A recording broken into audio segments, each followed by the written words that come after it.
predajamo naše zahteve državnemu zboru in nadaljujemo z našimi zahtevami. Tako, evo, pardon. Mir, ne vojne.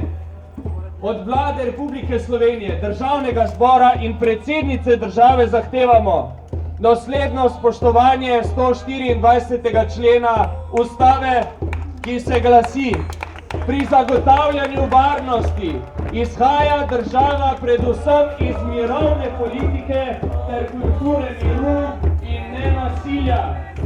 Odločno in aktivno diplomatsko zavzemanje za mir, solidarnost in pravičnost doma in v tujini.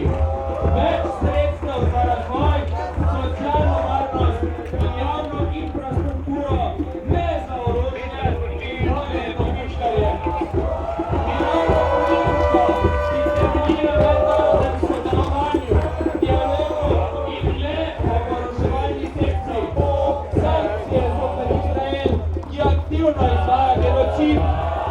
Varne poti in azil vsem žrtvam vojn ter pomoč državam, ki razbirajo vojni konflikti. In evropsko politiko, ki bo gradila mostove in ne okope.